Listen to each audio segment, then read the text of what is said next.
सञ्चालक ललित तामाङ भाइलाई, सभाका सभाध्यक्ष महोदय, मञ्चमा आसीन अतिथि सहकर्मी साथीहरू, इलाम जिल्ला सभाका साथीहरू, इलाम जिल्ला सभा अन्तर्गतका नगरपालिका, गाउँपालिका लगायत वडा सभाका सम्पूर्ण साथीहरूमा सर्वप्रथम मेरो जय बङ्गो।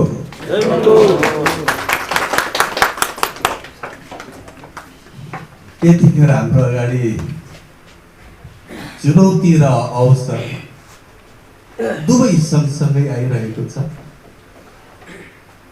यसकारणले हामीले ती चुनौतीलाई सामना गरेर अवसरको रूपमा हामीले परिणत गरेर महामानव डाक्टर गोपाल गुरुङज्यूको अधुरा रहेका सपनाहरूलाई पूरा गर्नु छ। साथै नेपालका मूलवासी मंगलहरूको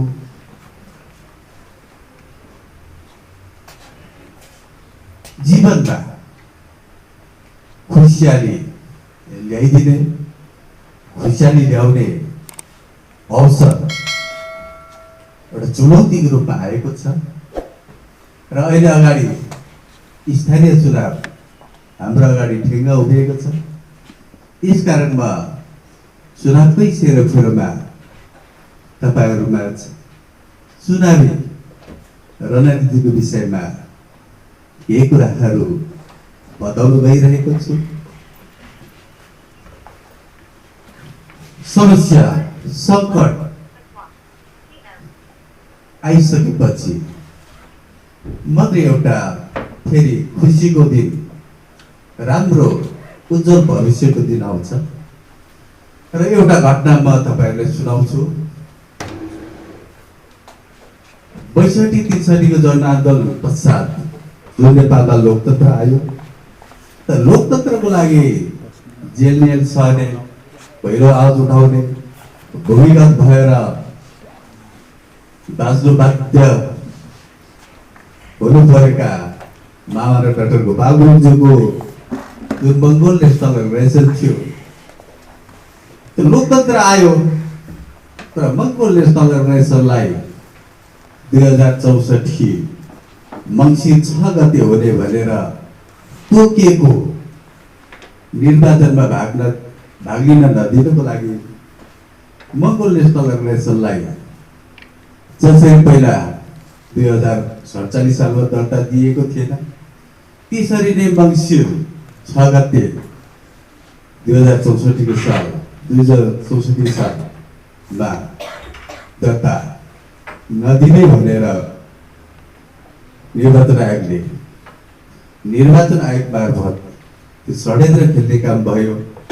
र त्यतिखेर महामानव डाक्टर गोपाल गुरुङज्यूलाई अत्यन्त महासङ्कट, अत्यन्त उहाँलाई एउटा पीडादायी दुःख उहाँको बाजमा आएको थियो। र उहाँले भन्नुभयो त्यतिखेर मङ्गोल नेशनल अर्गनाइजेसनलाई दर्ता पनि दिएन।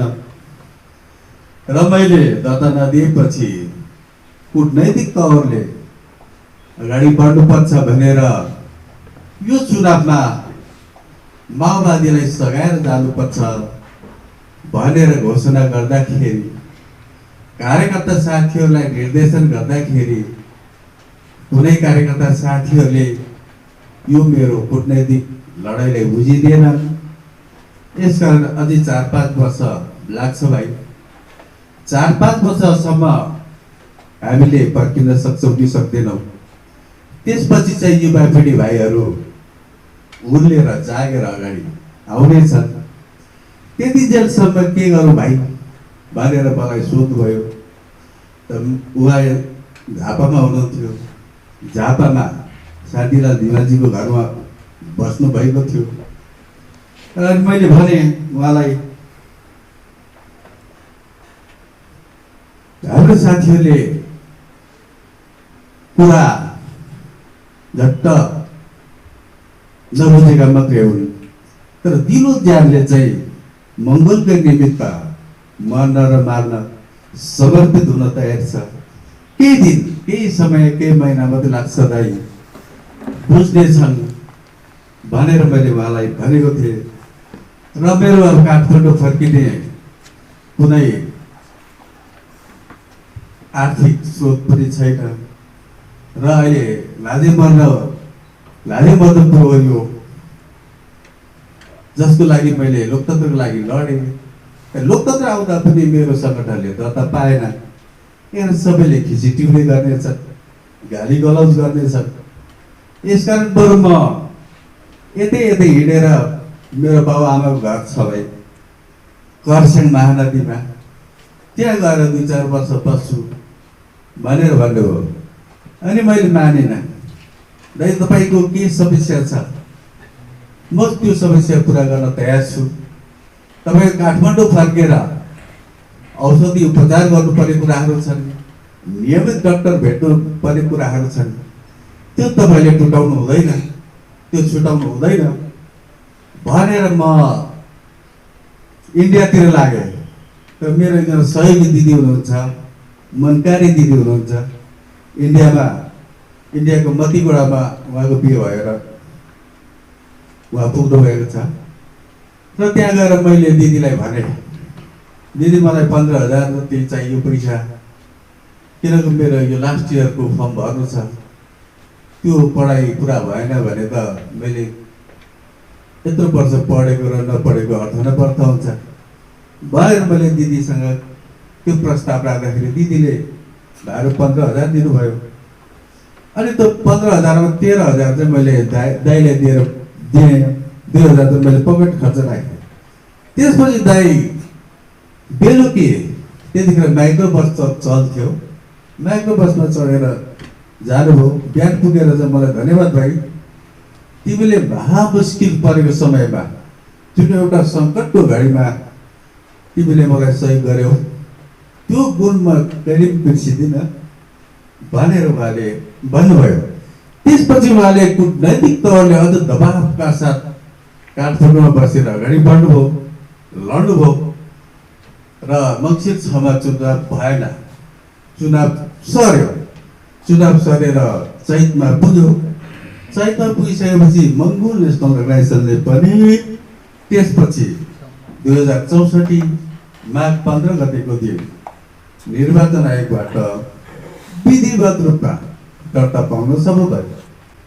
यसकारण त्यतिखेर उहाँलाई महामुस्किल थियो, महासङ्कट थियो। यसै गरी हामीलाई पनि यो निर्वाचन आयोगले मङ्गोल नेसनल अर्गनाइजेसन त दर्ता छँदैछ, तर पनि स्थानीय चुनावमा चुनाव चिन्ह भाले नदिने भनेर चाहिँ निर्वाचन आयोगलाई नै अगाडि सारेर, निर्वाचन आयोग भनेको एउटा षड्यन्त्र गर्ने अङ्ग हो। तर अरू दौरमा, अरू क्षेत्रमा षड्यन्त्र गर्न सक्दैन नवबाहुन क्षेत्रले। त्यो षड्यन्त्र गर्ने एउटा थलो भनेको निर्वाचन आयोग मात्रै हो।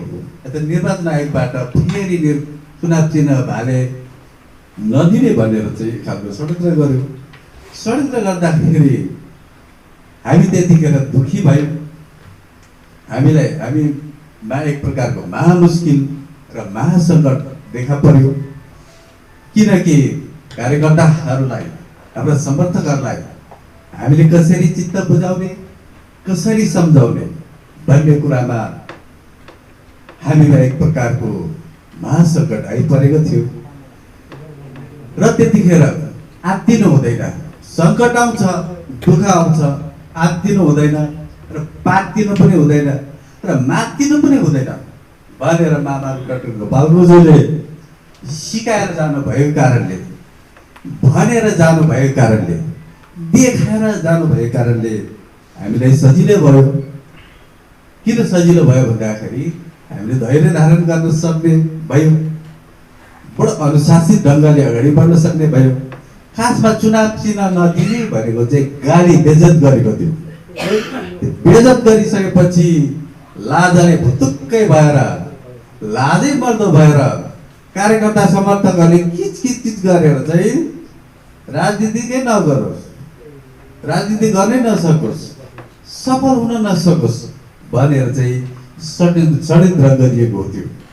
र हामीले त्यो षड्यन्त्रलाई हाँसी खुसीका साथ, राजी खुसीका साथ हामीले ठिकै छ नि, हिजो पनि हामीले रङ्गे बिरङ्गे विभिन्न चुनाव चिन्हहरू लिएर लडेकै हो र योचोटि पनि लड्छौँ नि। तर हामी गाउँ गाउँमा गएर, कुना कन्दरामा गएर नैतिक तवरले दबाब दिन्छौँ। बाबु छेत्रीले यसरी विभेद गर्यो, बाबु छेत्रीले लोकतन्त्रको हत्या गर्यो, र बाबु छेत्रीहरूले चाहिँ मानव अधिकारको गला घोट्ने काम गर्यो भनेर चाहिँ हामी जनतामाझ भण्डाफोर गर्छौँ। यो भण्डाफोर गर्ने बाटो खुलेको छ भनेर हामीले कूटनैतिक तौरले दबाब दिँदै जाँदाखेरि विभिन्न सङ्घ संस्थाहरूमा चाहिँ कूटनैतिक तौरले अगाडि बढिसकेपछि उल्टा लाज मर्नुभयो उनीहरूलाई। त्यो लाजै मर्नु भएपछि उनीहरूले त्यसरी दत्ता दिन कर लाग्यो। र मामाहरू डाक्टर गोपाल गुरुङज्यूलाई पनि यही बेइज्जत गर्ने काम भएको थियो। 18 वर्षसम्म दर्ता नदिनु भनेको बेइज्जत गरेको थियो। त बेइज्जत सहेर बस्न नसकोस्, सङ्गठन राजनीति सफल हुन नसकोस्, र कोही दर्ता नभइसकेपछि कोही पनि डाक्टर गोपाल गुरुङका पछाडि कोही मङ्गोलहरू पनि नलागोस् भन्ने खालको षड्यन्त्रको रूपमा त्यो गाली, त्यो बेइज्जत गरेको त्यो षड्यन्त्र त्यो प्रकारले आउँछ। र त्यो 18 वर्षसम्म दर्ता नदिँदाखेरि उहाँले कूटनैतिक तौरले लडिरहनु भयो। बडो हाँसी खुसी राजी भएर यसलाई मनोरञ्जनको रूपमा लिएर उहाँले लड्नुभयो। मनोरञ्जनको रूपमा जसले लिन सक्छ उसको मात्रै जित हुन्छ। त उहाँले 18 वर्षसम्म एमएलए दर्ता दिएन, तर 18 वर्षमा उहाँले जुन त्याग गर्नुभयो, जुन प्रकारले उहाँले सङ्घर्ष गर्नुभयो, जुन प्रकारले उहाँले तपस्या गर्नुभयो, त्यो 18 वर्षलाई झिकेर हामीले फ्याँकिदिने हो भने यो पुरुषमा मानव डाक्टर गोपाल गुरुङ महामानव, महान नेता, यो पुरुष भनेर आज हामीले उहाँलाई सम्बोधन गर्न पाउने थिएनौँ। त उहाँ महामानव बन्न सक्नु हुने थिएन। त्यो 18 वर्षको पिरियडलाई झिकेर फ्याँक्ने हो भने। तर 18 वर्षको पिरियडभित्र उहाँले जुन सङ्घर्ष गर्नुभयो, त्याग गर्नुभयो, समर्पण गर्नुभयो, कूटनैतिक तौरले लड्नुभयो, त्यसले उहाँलाई महान बनायो। यसै गरी महामानव बुद्धलाई पनि देश निकाला गरिएको थियो। बाबु र छोराको टक्राउ पर्यो। बाबु शुद्धोधनले चाहिँ विदेश बाहिरबाट आएका विदेशी हिन्दू आर्य ब्राह्मण क्षेत्रीहरूको वर्णाश्रमी व्यवस्था अँगालेको थियो। र बुद्धले चाहिँ यो वर्णाश्रमी व्यवस्था, भेदभावको कुरा, उच निचको कुरा, जातिपातीको कुरा चाहिँ हाम्रो समाजमा आवश्यक छैन। जुन कुरो मङ्गोल संस्कारमा, मङ्गोल परम्परामा, मङ्गोल धर्ममा चलिआएको छ त्यही नै ठिक छ, त्यही नै सही छ भनेर चाहिँ बुद्धले अडान लिँदाखेरि बाबु छोराको टक्राउ परेको थियो। टक्राउ पर्दाखेरि बुद्धले विद्रोह गर्यो, देशद्रोही काम गर्यो, राजा विरुद्ध विद्रोह गर्यो भनेर राजद्रोहीको आरोपमा यसरी देश निकाला भएको बुद्ध। र बुद्धले त्यसरी देश निकाला भइसकेपछि र बुद्धको पछाडि धेरै साथीहरू थिए। राजकुमार भएको कारणले उसको पछाडि पनि धेरै साथीहरू थिए। र पल्लो देश र पल्लो देशको राजा रजौटाहरूसँग मिलेर बाबुको विरुद्धमा उसले फेरि सङ्घर्ष गरेर, लडाइँ गरेर जितेर राजा पनि हुन सक्थ्यो। तर जितेर राजा भएको थियो भने त्यही कपिल वस्तुको मात्रै राजा हुने थियो। तर देश निकाला भइसकेपछि, बेइज्जत गरिसकेपछि त बेइज्जतलाई चाहिँ गर्वको साथ स्वीकारेर जुन देश निकाला भइसकेपछि जङ्गल जङ्गल चहारेर कन्दमूल खाएर भिक्षु भएर भिक्षुसम्म लागेर विद्वानहरूको कुराहरू सुनेर जुन उहाँले सङ्घर्ष गर्नुभयो, त्याग गर्नुभयो, तपस्या गर्नुभयो, त्यसैले चाहिँ बुद्धलाई महान बनायो, विश्वको ज्योतिपुञ्ज प्रकाश दिने दार्शनिक भनेर बनायो। यसै गरी हाम्रो जीवनमा पनि यो सङ्कटहरू आएका थिए। अब त्यस्तो ठुल्ठुलो सङ्कटहरू आउँदैन। मलाई सन् 2022 अर्थात् 33 वर्ष मङ्गोल नेसनल अर्गनाइजेसनलाई 33 वर्षसम्म कसरी पार गर्न सकिन्छ, कसरी पुर्याउन सकिन्छ, त्यो अत्यन्त चिन्ता थियो। किनकि 33 वर्ष पुरा भइसकेपछि त्यो चाहिँ वयस्क हुन्छ, त्यो उसको चाहिँ सबै कुरा पुगिसकेको हुन्छ, प्रमाण पत्रहरू, प्रमाण पूजाहरू सबै पुरा भएको हुन्छ र उसले चाहिँ अगाडि बढेर चाहिँ आफ्नो जिम्मेवारी, आफ्नो हक अधिकार सजिलै प्रकारले लिन सक्छ। त्यो एउटा प्राकृतिक नियम हो।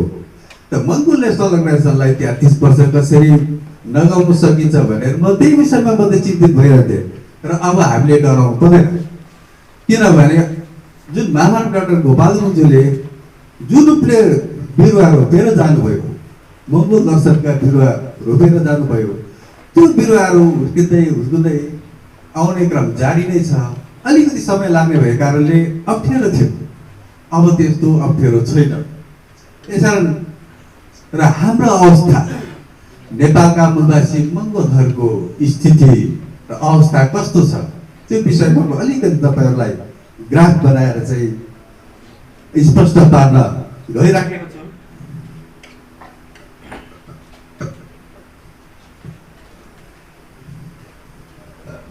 र हामी किन लगभग 450 वर्ष जति आफ्नै देशमा बाहुन क्षेत्री विदेशीहरूको गुलामी हुन पुग्यौँ त भन्दाखेरि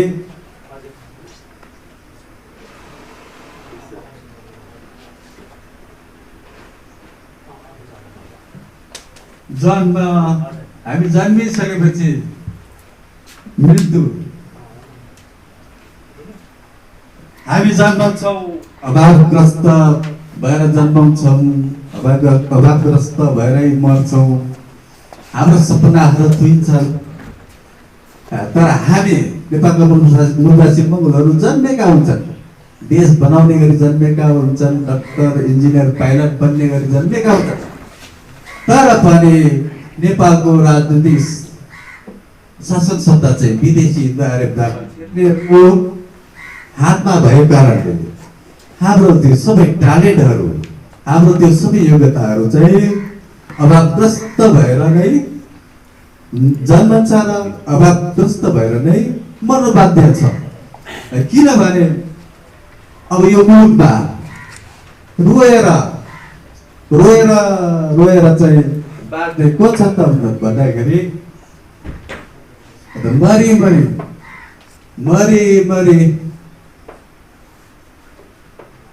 बाँच्ने र हाँसी बाँच्ने।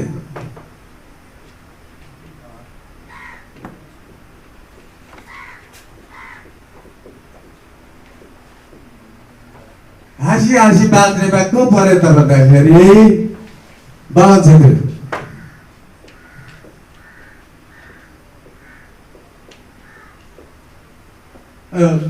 मरी बाँच्नेमा को पऱ्यो त भन्दाखेरि मूलवासी मङ्गोलहरू।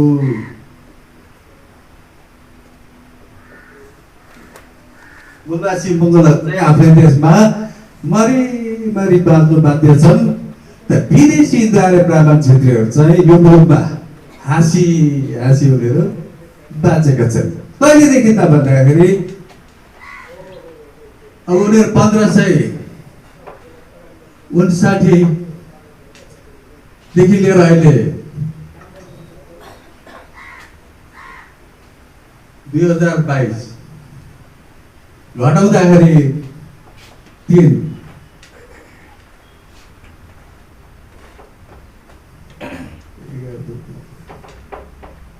लगभग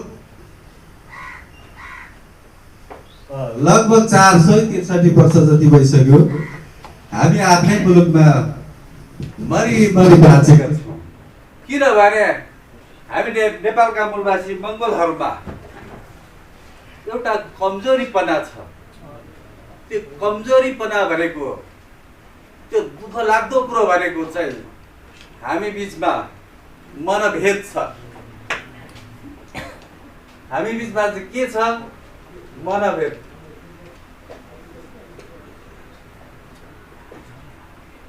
बाहुन छेत्रीमा चाहिँ के छ? बाहुन छेत्री किन यसरी शासक भए, उनीहरू किन हाँसी बाँच्छन् त भन्दाखेरि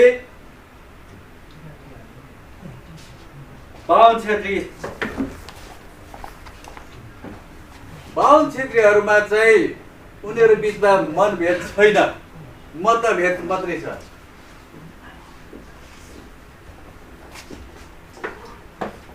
र हामी रिसायौँ भने, हामी ठुस्क्यौँ भने यति रिसाउँछौँ कि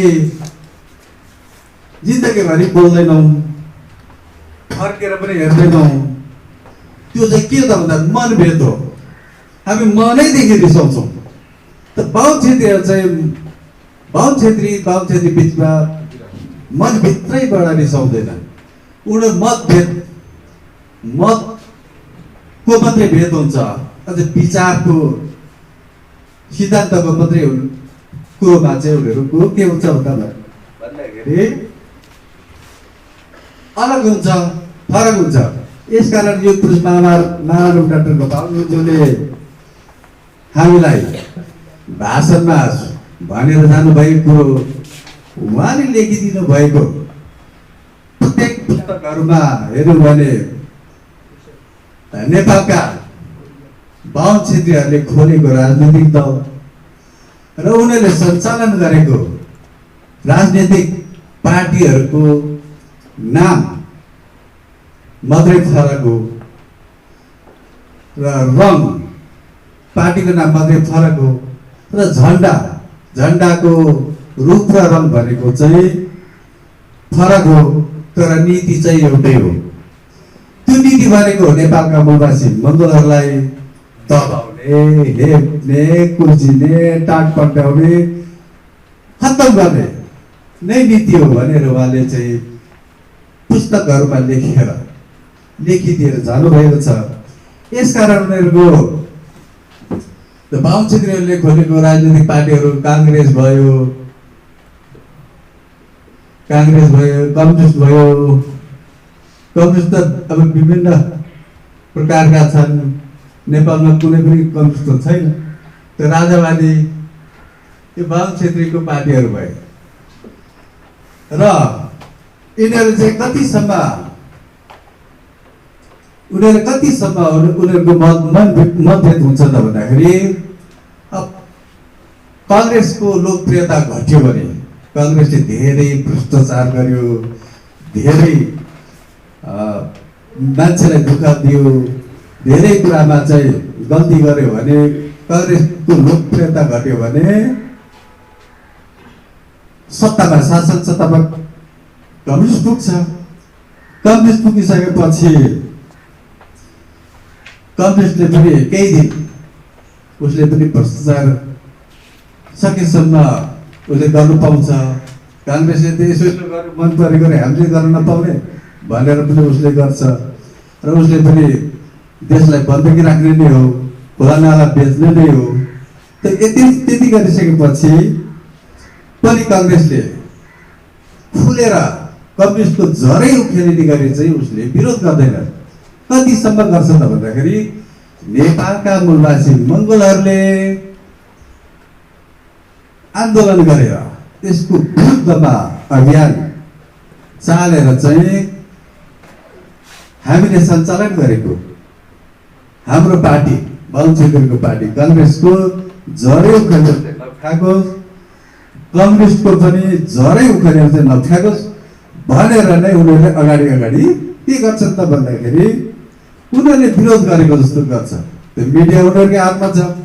त अस्ति एमसिसी पास गर्दाखेरि तपाईँले देख्नुभयो नि, यता सदनमा एकातिर गगन थापा उभिरहेको थियो, पास गर्नुपर्छ भनेर।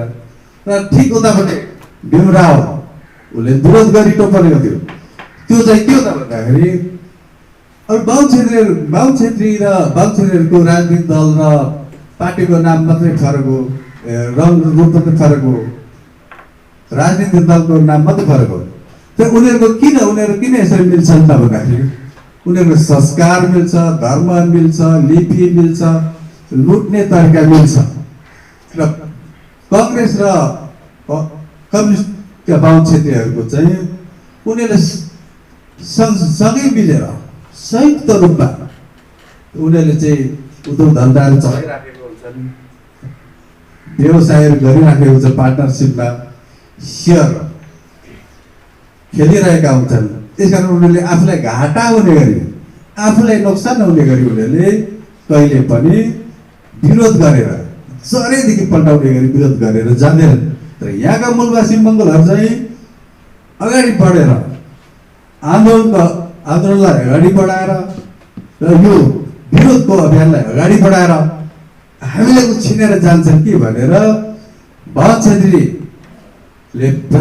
भ्रष्टाचार गर्यो भने अर्को बाहुन छेत्रीले त्यसको विरोध गरेको जस्तो गर्छन्। किन गर्छन् भन्दाखेरि उनीहरूको पार्टनरसिप छ, हरेक कुरामा उनीहरूको व्यापार व्यवसाय उद्योग धन्दामा उनीहरू एकै ठाउँमा छ। उनीहरू सँगसँगै मिलेर गरेका हुन्छन्, सँगसँगै मिलेर खान्छ, उनीहरू सँगसँगै मिलेर एकै ठाउँमा चिया कफी खाइराखेको हुन्छन्। त देखाउने रूपमा उनीहरू चाहिँ त्यसरी विरोध गर्छन्। यस कारणले हाम्रो चाहिँ यो अवस्था देखेर यो पुरुषमा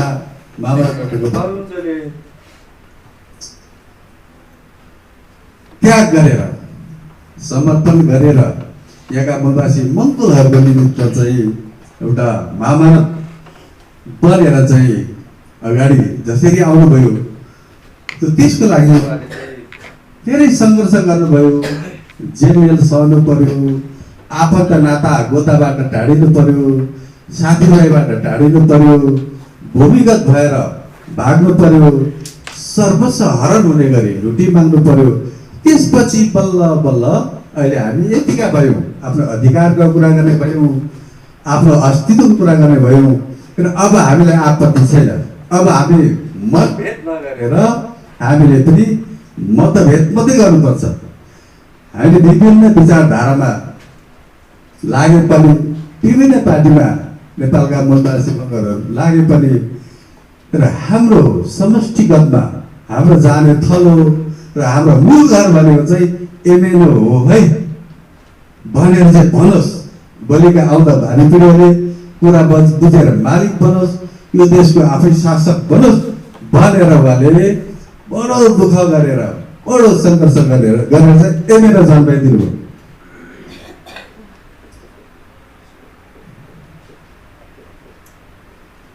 अब बिस्तारै बिस्तारै नेपालका मूलवासी मङ्गोलहरू बाहुन छेत्रीहरूको यो षड्यन्त्रहरू बुझ्दैछन्, वाक्क दिकाउनेछन्।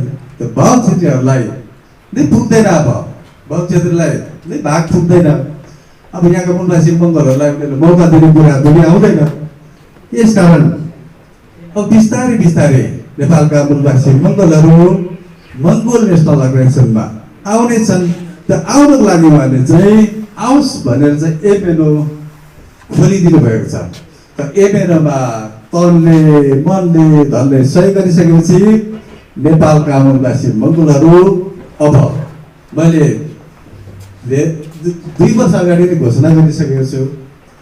अब नेपालका मूलवासी मङ्गोलहरू सन् 2025 सम्ममा नेपालको त्यो ठाउँमा पुग्नेछ, त्यो शक्तिमा पुग्नेछन् र नेपालका मूलवासी मङ्गोलहरूको पनि अर्थात् मङ्गोल नेसनल अर्गनाइजेसनको पनि अब यो मुलुकमा सही र विषय चल्नेछ भनेर मैले 2 वर्ष अगाडि नै घोषणा गरिसकेको छु, प्रेडिक्सन गरिसकेको छु।